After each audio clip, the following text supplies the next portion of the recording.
Chapter 23. We followed Iris's journey every day. It took her 3 days to reach the south of Spain. She stayed near a reservoir there for nearly a week before heading across the Straits of Gibraltar. I rang Hamish to say he had left for Africa. Hamish told me he'd been to Gibraltar before and seen loads of different migrating birds waiting for the right conditions to cross the stretch of water. He said it was like an airport lounge for different birds, squabbling for space until the right wind direction or clear skies carried them over the sea. But it was the desert that worried me. On the map, the huge expanse of the Sahara Desert stretched across northern Africa. Pictures showed endless seas of sand dunes.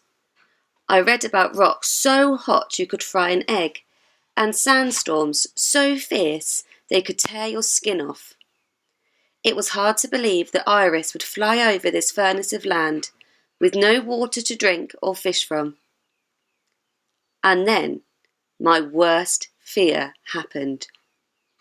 There was no signal from Iris. I rang Hamish. "Maybe she's sheltering in rocks," he said. "If the solar battery loses power in the dark, it won't transmit the signal." "But it's the middle of the day," I said. "She should be flying. There's enough sun out there. It's the Sahara." "I know," said Hamish with a sigh. "We'll just have to wait. It's all we can do." I couldn't sleep much that night. I woke early and tapped in Iris's code on the computer. 11th of September. No signal. "I've lost her, Dad," I said. "There was no signal yesterday. She went too far east into the Sahara." Dad flicked the edge of my bedroom curtain. It was still dark outside, and sleet skittered against the windows. "I need help with the sheep, Cal. We've got to bring them down from the hills." "She's 178 kilometres from water."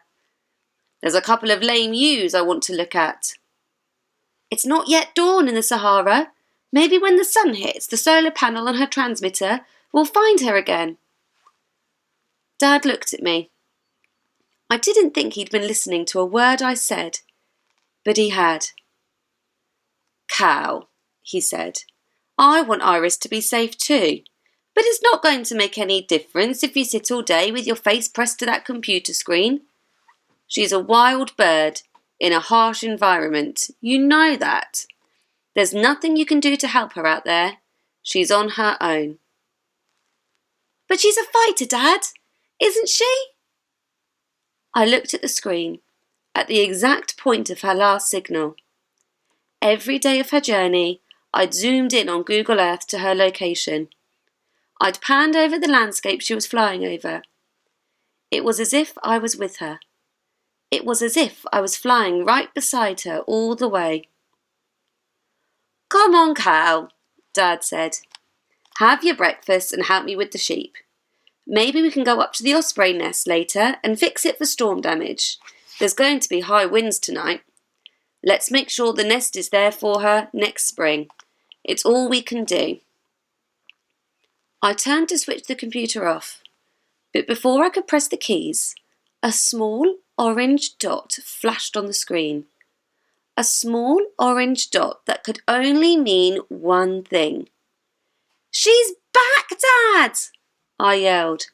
"There's a signal! There, in the desert! It's her signal!" Dad peered at the screen and ran his hands through my hair. "Aye," he smiled. "Maybe she's dipping her toes in a green oasis right now, a long, cool drink by her side." "Dad!" I gave him a shove, but I couldn't take the grin off my face.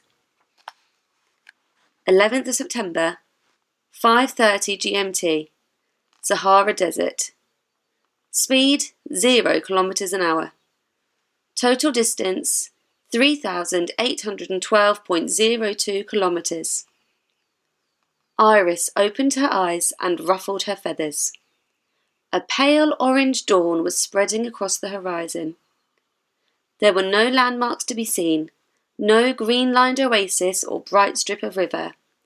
There were only the pale golden dunes rolling endlessly into the distance. The sandstorm had raged all day and all night. It had blown Iris far into the desert, where she found shelter beneath an outcrop of rock. Gritty sand had worked its way into her mouth and nostrils and rubbed on the soft skin between the downy feathers. One foot was swollen and ached where the old cut lay open, and her long flight feathers were dry and brittle from the heat. She started preening them, oiling them so the barbs on each were smooth and sealed again. As the sun flared into the sky, Iris launched herself up into the rising spirals of air. All day she drifted southwards and westwards. The desert sun burned into her back and the midday sand glared bright on her eyes. As the sun curved down towards the horizon, Iris sank down with it through the cooling layers of air. Below, a trail of camels and people trudged over the high dune ridges, their long dark shadows pressed against the golden sand. A child riding high on one of the camels pointed to her as she passed. Deep within Iris, the memories of the distant cold lands flowed through her. Memories of a child watching, of rich fishing grounds and deep waters. They lifted her and carried her higher. And in the fading light, a green smudge of trees and scrubland appeared. And beyond that, at last, a strip of sunset reflected in the curves of a wide, flowing river.